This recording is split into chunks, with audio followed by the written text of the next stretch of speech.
Bonjour à tous et bonjour à toutes et bienvenue dans le port de Cetikos, bienvenue sur le Julio César et le héros de nos deux batailles du jour. Deux batailles consacrées à la résistance à tout prix, même quand rien ne va. Vous les connaissez, ces batailles où vous avez l'impression que les équipes sont tellement déséquilibrées, non pas en termes de navires, même si parfois il y a des disparités assez flagrantes, mais plutôt en termes de, comment dirais-je, de win rate. C'est-à-dire que le win rate, qui, en mon sens, n'a aucun intérêt, euh, le win rate, je me demande si ça leur sert pas des fois à constituer les matchmaking du genre on met les meilleurs dans une équipe et les plus mauvais de l'autre. Je sais que c'est pas vrai et j'ai beau me dire que ça relève de la théorie du complot, je peux pas m'en empêcher sur certaines batailles tant la, la manière dont on roule sur les ennemis ou on se fait rouler dessus me donne parfois cette impression de voilà quoi je veux dire cette impression qu'il y a quelque chose qui nous échappe. Là, dans ces cas-là, je vais vous mettre deux batailles. Donc, une où on va se faire rouler dessus d'une manière, mais alors XXL, on va dire. L'autre où on va être très très mal parti. Et ça va pas un petit peu mieux se passer, mais je vous en dis pas plus. Je vous laisse regarder. Et je l'espère apprécier ce qui suit. Tutti ai posti di combattimento. Et c'est parti. Alors, pour cette première bataille, je suis donc avec mon Julio César. Euh, et je suis sur la carte Trident en mode épicentre, une des cartes les moins aimées et un mode, enfin l'association carte-mode les moins appréciées du jeu. C'est une carte assez petite, 42 km de côté, euh, et effectivement on est très très vite repéré dans ce genre de bataille. Alors, on est très isolé du reste de la carte, comme vous pouvez le constater, on a un pack de 4 extrêmement isolé, ce que le Königsberg semble m'indiquer en tournant assez violemment à gauche contre la route. Je lui en veux pas, il a juste raison. Et c'est vrai que dans un premier temps, l'idée va être de nous casser pour récupérer les deux cuirassés qui sont au centre, et comme il se doit, de partir dans une sorte de... euh, dans un sens horaire, on va dire, on va tourner autour de l'épicentre et tirer sur l'ennemi qui veut effectivement s'en emparer et qui semble vouloir eux aussi partir dans le sens horaire, à part les trois qu'on aperçoit tout à gauche, ça va, tous les trois rouges, qui eux veulent se cacher et résister. Donc moi je commence à mon premier tir sur un Nuremberg qui a la mauvaise idée de se mettre de flanc, donc 10 000 de dégâts, boum, voilà, 11 000 même. Une première salve plutôt sympathique avec le Julio, mais il faut dire que le Nuremberg l'a un peu cherché, et il continue à être de flanc, il continue à rester de flanc. Non, ça y est, il s'en va.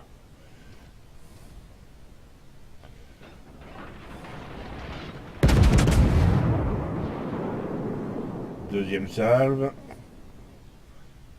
Elle n'est pas très groupée. Et je bounce. Couvrez-les avec des tirs anti-aériens. C'est un endroit où il est extrêmement dangereux de se mettre de flanc.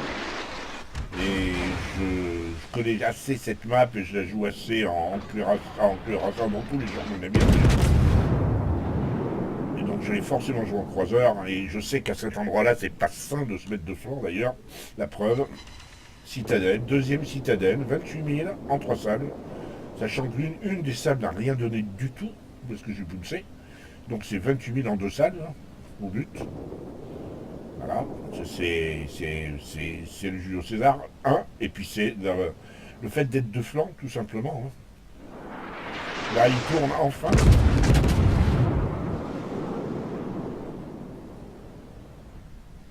Et encore une fois, je ne suis pas très groupé. J'arrive pas à le toucher, enfin un petit 3000 quand même. Donc 31 000 en 3 salles, en grosso modo.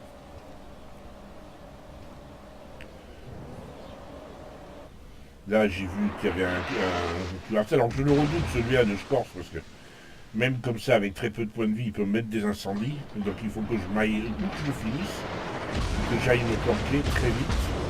Là, je viens de prendre une citadelle. Non, pas une citadelle, une frappe lourde. C'est probablement le Colorado ou le Bretagne. D'ailleurs. À tous les bâtiments. Cible stratégique repérée à cette Alors, comme position. je pense que c'est le Colorado, hein, c'est plus un. Et 15 000 de plus, ouais, que ce sont des salles très optimisées, hein, avec le Jules César durant cette bataille. Je suis au centre, j'ai tendance à être un petit peu focus par tout le monde, donc j'évite de mettre broadside et je présente, je m'éloigne de la bataille de manière à être enlevé autant que possible, de manière minimale. On a déjà perdu 2 navires et les choses ne vont pas s'arranger du tout. Je me souviens qu'à le moment où je livrais cette bataille, j'étais en discussion avec un membre de mon clan sur le Discord et que on était en train de comparer nos respectives comment dirais-je, nos expériences respectives et on pouvait dire la même chose. Les équipes étaient très déséquilibrées en termes de comment je vais dire, en termes de valeur de non pas de navire mais de joueurs.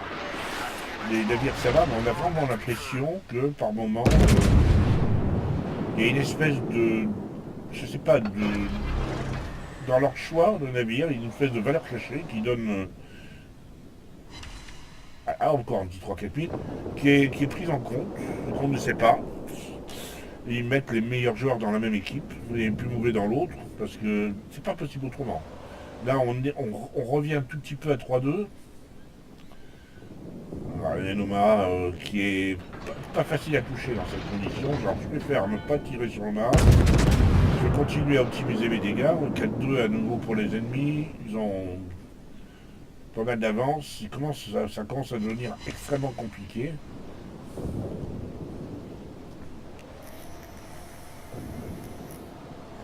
Et je continue à m'éloigner parce que je retourne vers les. Je vois bien je suis plus ou moins poursuivi. En plus, le Belfast était un incendiaire assez copieux. On remarquera que le Scorce n'est toujours pas mort. Et il est allé se planquer. On le reverra, hein, le Scorce. On le reverra avec si peu de points de vie. Personne n'a la toile moyenne de finir. Belfast, je vous avais dit, incendiaire. On a perdu un cuirassé supplémentaire, un cuirassé, 3 croiseurs et un DD. Et la partie a commencé depuis 7 minutes. À tous les bâtiments. C'est un massacre. Position. Alors je continue à me précipiter, mais il faut prendre en compte aussi le fait qu'ils ont quasiment les trois caps, 3 cercles concentriques. C'est quasiment et mes partenaires on va les voir là, ils sont tous groupés ici, voilà. Atlanta qui est en très mauvais état, c'est vrai, mais Koenig, Lyon, ils sont tout au fond, quoi. Et il y en a un qui est derrière moi, de cuirassé, là, qui est à New York. Bon, en même temps, New York n'est pas très rapide. Alors là, je suis un tout petit peu focus par tout le monde. Et je continue à faire mes dégâts, moi. L'objectif, c'est de résister. De résister à tout prix. Jules César a les moyens de faire très mal. Et moi, il va falloir que je trouve un moyen de réduire le score. Alors, on a réduit le score, on est revenu à 5-5. On est revenu à 5-5, on a exactement le même nombre de navires coulés et les mêmes classes de navires coulés. Atlanta se fait sortir. Là, je rate mon tir un petit peu sur le mât. C'est un peu mal joué ça. Une Tissan 3000, c'est 3 overpen quand même. Les overpen à 2000 à chaque fois, c'est impressionnant. Je suis focus encore une fois. Tout le monde est sur mon dos. Mes partenaires sont assez loin. Puis au bout d'un moment, je décide que j'ai assez fini. Donc je commence à tourner un peu. Je vais commencer à tourner. Le principe, c'est pour. Là, dans mon esprit, c'est de tourner sur les. Autant que possible sur les croiseurs. essayer de faire des dégâts sur les croiseurs, parce que eux, ils ont un tir, à cadence très rapide. Ils sont, en plus, comme ils sont rapides, ils sont susceptibles de se présenter de flanc assez souvent. Et là, par exemple, le Belfast, j'ai fait un tir sur le Bretagne qui n'a rien porté. J'aurais dû, si j'avais gardé dessus, j'aurais gardé j'aurais gardé ma salve pour un Bretagne de flanc. Et c'est ça qui, c'est à ce moment-là, je pense que j'ai cette idée. Je me dis, des croiseurs sont plus souvent de flanc. Il faut que je sorte les croiseurs en premier, que je me focus sur les croiseurs autant que possible. Je cherche une cible, vous voyez, ils sont tous cachés. Et puis je m'aperçois qu'effectivement, il y a le lion qui en a assez de fuir lui aussi. Donc je tourne moi aussi. Bon, cette salve n'était pas... On fait pas assez de dégâts. Alors cette salve est un peu une salve un peu de frustration. Malgré moi je touche, 2200. Je suis à 71 000 de dégâts. On peut pas franchement dire que j'avais les deux pieds dans le même sabot. J'ai fait vraiment ce que j'avais à faire. 71 000 de dégâts avec un tier 5, dans une bataille tier 7. Je n'ai pas forcément présenté les adversaires. C'est Colorado, c'est Wood, c'est le tier 7. Le tier 7. Là, ils ont repris l'avantage, ils mènent 7 à 5. Encore un petit 5000. Loma qui accompagne Wood. Et un nouvel incendie, ça c'est Loma, évidemment. Là, je commence à viser Loma et pas le Wood, parce que le Wood est tout simplement de face.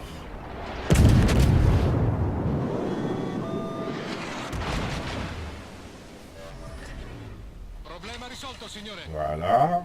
Un petit 7000 supplémentaire sur Loma. Rappelle que je m'étais dit, alors toi Loma, tu t'es déclaré pour volontaire pour être mon premier kill. Je sais, c'est prétentieux. Mais c'était un peu en colère à ce moment-là.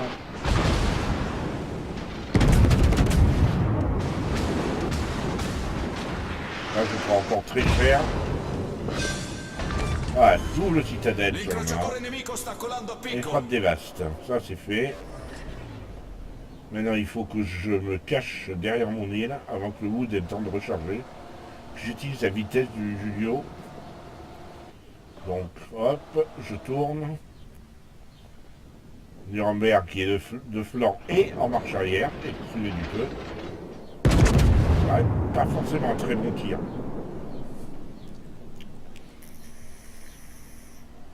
En plus, le Nuremberg a intelligemment redémarré. On n'est plus que 2 cuirassés pour camion.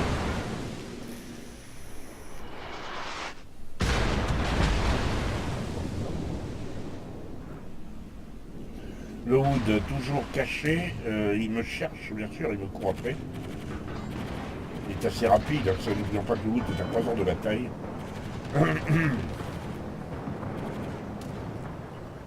Belfast ou pas Belfast? Belfast tourne de justesse. Je suis à 120 000 de dégâts. Je rate la salle parce que le Belfast a véritablement... Là voilà, le Wood commence à me tirer dessus avec ses secondaires. Et il commence à me tirer dessus avec ses principales. Mais le fait est, c'est que... je suis anglais. Et donc automatiquement, il me loupe, tout simplement. Le Bretagne qui ne me regarde absolument pas. Désolé, vol de kill, je le sais. C'est pas beau. C'est absolument pas beau. 100 000.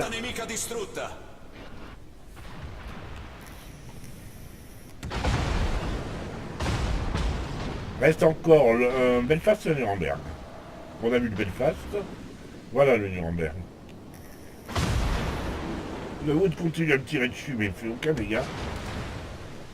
Un peu protégé là.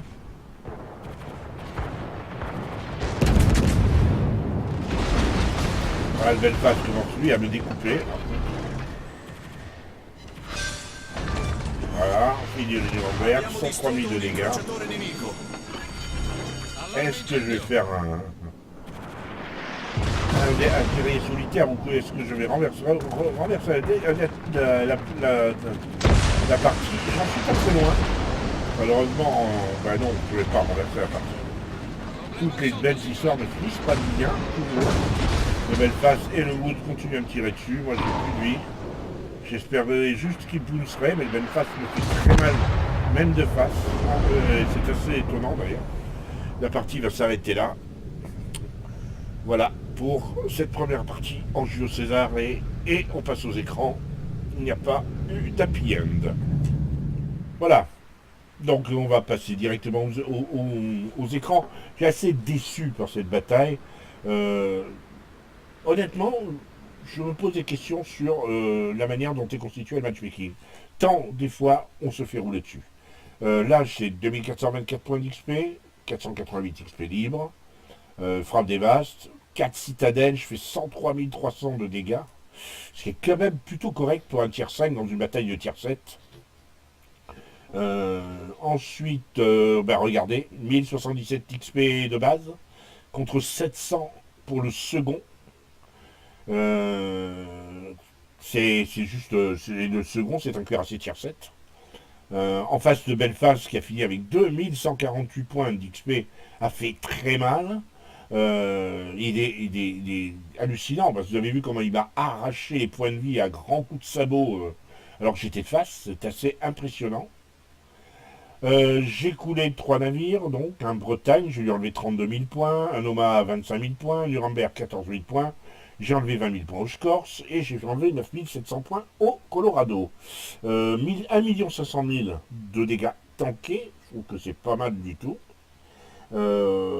Après, ce qui est même hallucinant, c'est que des dégâts grâce à ma détection, 21 000 de dégâts grâce à ma détection. C'est pas énorme, 21 000, mais ça reste quand même des dégâts grâce à la détection d'un cuirassé tier 5 dans une bataille de tier 7. Bon, voilà, hein, on va dire, on va rester détendu. J'ai tiré 195 coups au but, j'en ai mis 52, ce qui fait grosso modo 1 sur 4. J'ai pas franchement été aidé par ma dispersion sur ce coup-là. Mais bon, voilà, quoi, je veux dire, on va s'arrêter là, pas faire de commentaires désabusés. Néanmoins, ça reste quand même une petite désillusion pour moi, même si je vois pas ce que j'aurais pu faire de mieux. Je pense pas que j'aurais pu renverser la partie à moi tout seul. J'étais qu'un tiers 5, hein, et j'avais un Wood dans mon dos qui me tirait dessus, plus un Belfast. Le final me paraissait de toute façon perdu d'avance. On passe à la bataille suivante.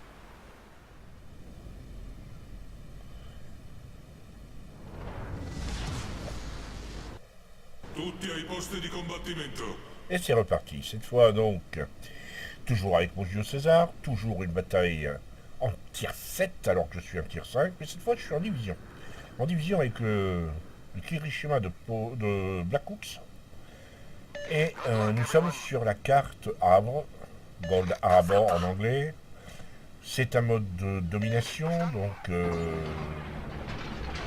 théoriquement, il y a deux options. Soit les équipes se partagent en deux parties égales et vont vers autour de C et autour de B, avec l'idée de caper l'un des deux, de préférence, voire les deux si ça peut se faire. Mais là, comme il y a deux destroyers, et que les deux destroyers n'ont pas l'air... Enfin, le Mutsuki a l'air de vouloir aller sur B, on ne sait pas trop ce qu'il veut faire. Un coup, je vais aller sur C, un coup, il va aller sur B.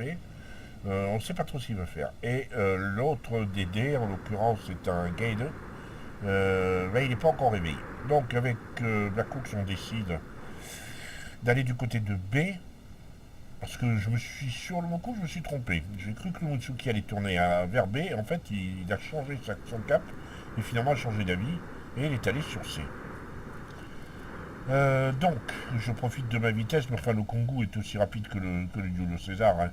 Le Kongu est un vrai croiseur de bataille. Et donc, il n'a rien à envier à la vitesse du Julio César. Néanmoins, je me passe devant Black Hawks.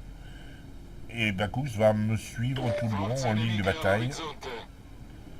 On va former un groupe de 9 tourelles qui vont faire assez mal, d'ailleurs. Pour l'instant, on se contente de regarder comment l'équipe se disperse. Effectivement, deux parties égales.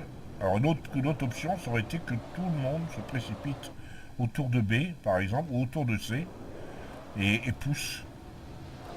On n'a pas choisi cette option. On est encore là, un petit peu en train de rouspéter après le matchmaking, parce qu'on a un peu marre d'être en lotière, en zone 6 ça arrive en ce moment.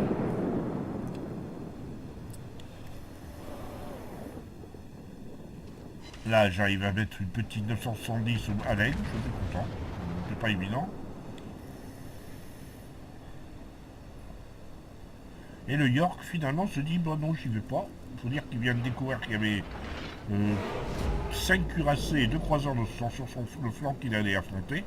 Il n'a peut-être pas envie d'y affronter, ça peut se comprendre. Le Gneisenau est un poil trop loin et bon, il est caché maintenant, je peux pas...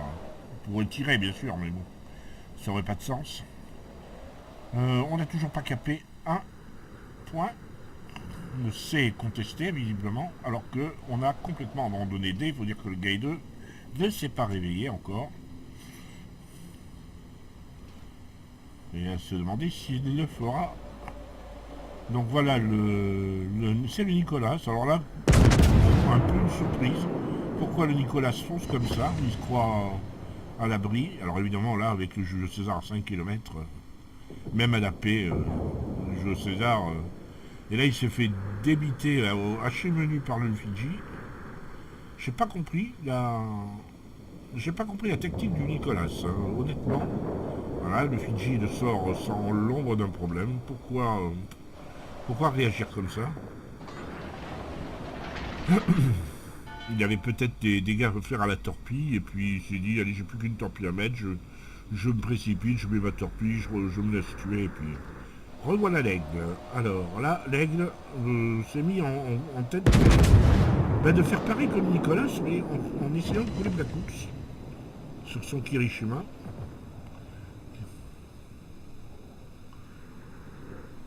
Ce qui n'est pas une bonne idée d'attaquer Black Hawks quand il est en Kirishima. C'est absolument pas une bonne idée. Donc là, moi j'essaye désespérément j'attends de mourir l'autre parce que, comme vous voyez, l'aigle va assez vite. J'ai ralenti tout ce que je pouvais, mais j'ai pas réussi à le choper. Black Hawks me dit, t'inquiète, je gère. Ah bon, bah écoute, non, mais c'est bon, je gère. Bon, bah je vais viser à tout hasard. Hein. On sait jamais. Hein. Boum. Voilà. Et bon, voilà. Bah, c'est Black Hawks sur son Kongu, hein. Enfin sur son Kirishima. Donc on a perdu un croiseur, ils ont perdu 2 destroyers dans l'ensemble. On est relativement gagnant dans l'esprit. Néanmoins, on est à égalité, malgré ça, et je décide d'aller sur B, puisque théoriquement l'autre destroyer est en train de caper C. Et je ne suis pas le seul à avoir décidé ça, parce que regardez qui arrive, qui est en train de me doubler, le Gaide qui s'est enfin réveillé. Mieux vaut tard que jamais, on va dire. Je lui reproche pas, hein. Moi aussi, il m'arrive d'avoir des moments de longue attente d'arriver en bataille après 4-5 minutes. Donc, c'est un grand mystère. Donc là, le York, qui a une gros défaut de se mettre de flanc. Pour l'instant, j'ai pas fait énormément de dégâts. Ça n'a pas la précision que j'avais eu dans la bataille précédente. Hein.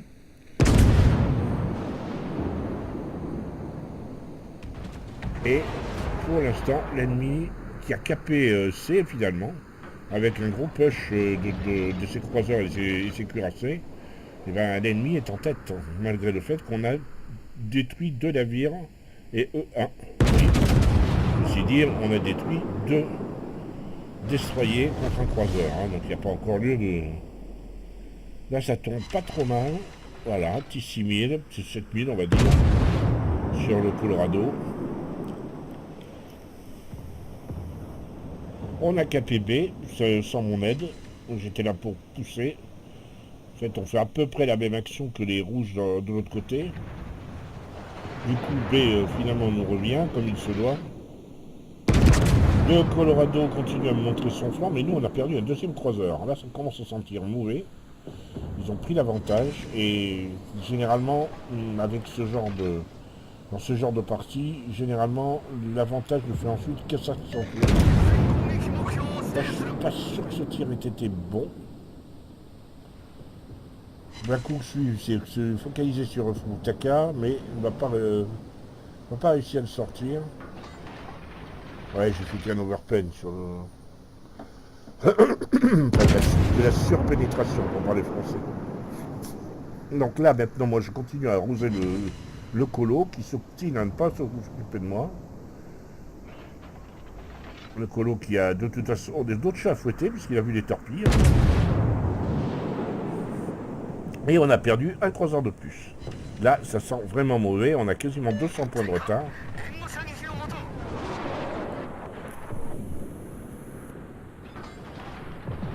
24 000 de dégâts, c'est vraiment très médiocre. Il faut vraiment que je... 3 boons. Et j'ai fait un coup au but à 3000. Ah, c'est assez... Non, il faut sortir quelque chose parce qu'on a perdu un 4e croiseur. Il ne reste plus qu'un seul croiseur dans cette partie.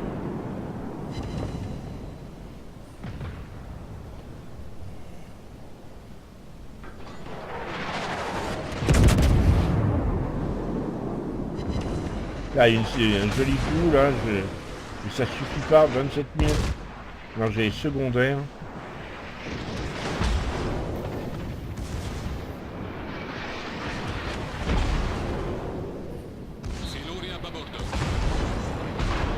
Le dernier croiseur qui nous reste, c'est un Fiji. Les torpilles qui sont lancées un peu n'importe comment. Je vais me bitcher. Voilà. Une salve à 11 000. Et des torpilles alliées qui me passent au ras de la moustache. J'apprécie modérément, mais bon. Là, on essaie de me dire qu'il faut que j'aille en arrière. Ils sont marrants, eux. Il a fallu que j'évite des torpilles alliées.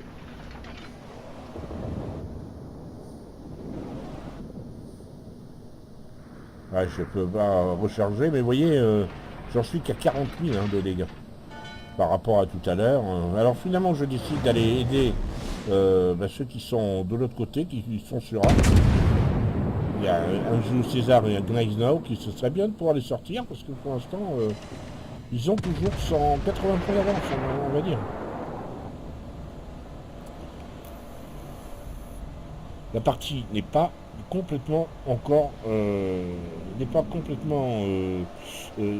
destinée à tomber dans l'escarcelle de l'ennemi, mais bon, c'est limite, quoi.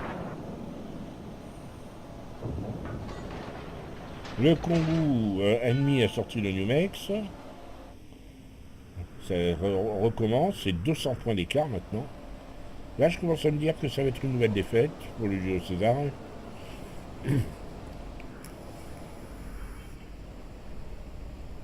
Lequel Julio César évite les torpilles intelligemment. Et moi, je rate mon tir. C'est-à-dire qu'un tir comme ça, anglais comme il est, en avançant à pleine vitesse, là il me fait assez mal. C'était pas si facile que ça. En plus, il me casse une tourelle. Ça, c'est extrêmement désagréable.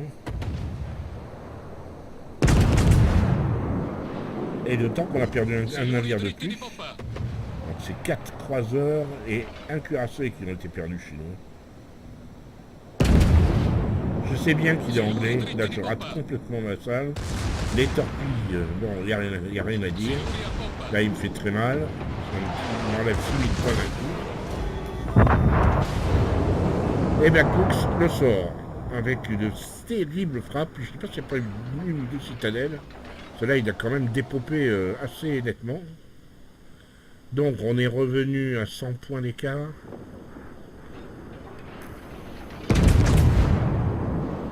Alors il faut que je m'achante sur le Gneiss Now. Là, la salve n'est pas mauvaise. Je suis qu'à 45 000 de dégâts.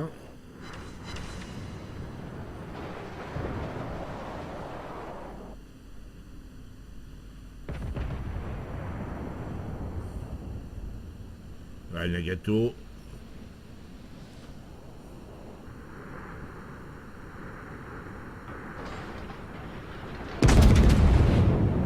Là, je suis bien décidé à rester avec mes deux autres cuirassés, à rester plaqué et puis d'offrir la plus grosse résistance possible, parce que là on est revenu à 20 points d'écart, hein.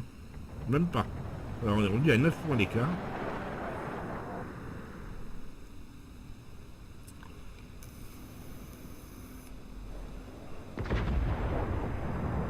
Il faut dire que bon là les ennemis sont assez complaisants. Vous voyez, Nagato a pareil, il a rasé de près le Gneisenau. Alors là je passe maintenant sur le Scorch. Il faut sortir les croiseurs en premier. Ceux qui ont le reload et surtout qui mettent beaucoup d'incendies.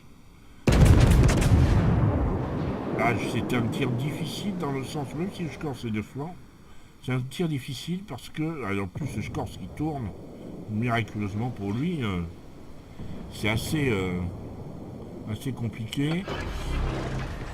Pour moi, c'était un tir où je partais, je m'éloignais. On n'était pas rigoureusement parallèle, c'est pas les tirs aussi faciles que ça. Là j'attends pour pouvoir tirer sur le Scorch, mais le Scorch...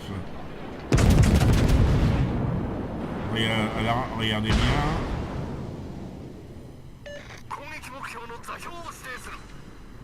Un petit 970, pas terrible. Et je suis qu'à 52 000 de dégâts. Ceci dit, on résiste, hein. On a 20 points d'avance maintenant.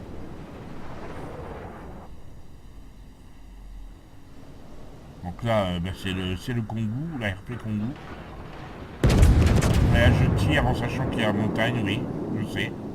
C'est peut-être un petit... Tout s'écrase sur la montagne, sauf deux. Bon, citadelle. Voilà.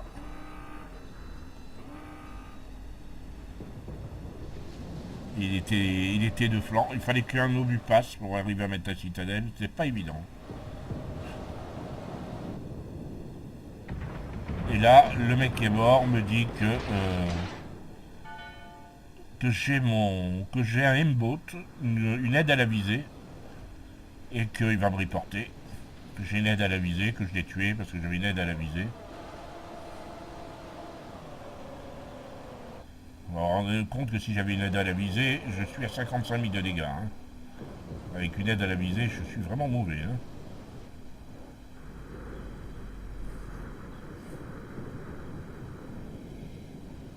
On a pris d'avance maintenant. On a 200 points d'avance. Ça se passe pas trop mal.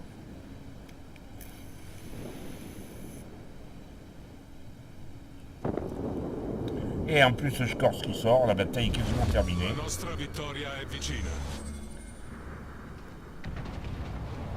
Voilà, le type que j'ai coulé m'a dit qu'il allait reporter notre division, parce qu'on jouait, on n'avait pas un jeu naturel. On est tier 5, je rappelle. On se bat avec ce qu'on a. Là, je monte enfin un petit peu, je fais un petit peu de dégâts. Et il va y avoir effectivement, je vais avoir un double report à cause de ça. Parce que les deux, il y a deux personnes qui n'ont pas apprécié d'avoir été coulées. Enfin, une en tout cas qui nous a accusés, puis il y en a un qui a suivi. Je suis à 64 800 de dégâts. C'est même pas une partie que je pourrais qualifier d'intéressante. Je l'ai mis parce qu'on avait renversé la gamme et qu'elle me paraissait intéressante à ce point-là, mais vous pouvez constater que elle n'a rien de passionnant. Et j'ai fait des parties en jeu César. Pour ceux qui me suivent sur la chaîne, j'ai fait des parties en jeu César bien plus intéressantes. Là, vous voyez, boum, voilà. Il faut que les ennemis se mettent de flanc. Une fois que vous les coulez, ils vous accusent d'avoir des M-bots. Faut se calmer, les gens. Voilà, fin de la bataille. Bien, voilà, pour la bataille suivante, je suis encore sous le choc de cette accusation que je trouvé tellement saugrenue, surtout quand on va voir les écrans de la bataille. Alors on va les voir tout de suite. 4963 points d'XP, 996 d'XP libre, 69 coups au but, c'est un petit peu meilleur que la partie d'avant, il me semble. Une citadelle, 5 coups à la cible en secondaire. Mais que 65 000 de dégâts. J'ai été bien moins performant dans cette bataille. Donc avec un M-Boat, je suis vraiment une quiche, hein, si j'en ai un. Non, franchement, c'est pas possible. Il faut arrêter de dire des bêtises. Je finis que second, parce que mon ami Black Hooks, avec son Kirishima en tier 5, donc comme moi, a fait juste un malheur, 1617, énorme la partie qu'il a fait. On est 3 tiers 5 dans les 3 premières places d'une bataille en tiers 7. Voilà, je veux dire, et le type qui m'accuse, qui voulait me qui m'a reporte en plus, et qui m'accuse d'avoir un aimbot, a fini second, mort sur la fin de la bataille, mais enfin il est resté quand même 2-3 minutes à nous insulter, donc malgré ça, Normandie, Furuta Gemi, les derniers survivants n'ont pas été capables de faire mieux que le total de points qu'il avait fait en étant coulé. Preuve que, voilà quoi, il était dans une équipe de quiche, comme moi dans la bataille précédente. En termes de dégâts, j'ai fait qu'un 29 000 sur un Colorado. Vous voyez que là, les dégâts sont bien moins importants, même si je me suis beaucoup focus sur 2 destroyers, à qui j'ai enlevé exactement le même total, 4850. Pour le reste, l'ARP Congo, je lui ai enlevé les derniers 2700 de vie qu'il avait. 10 000 de dégâts sur un Normandie, 6 000 sur un Gneisenau. Je n'ai pas forcément toujours été très bien placé. D'ailleurs, j'ai tanké que 382 000.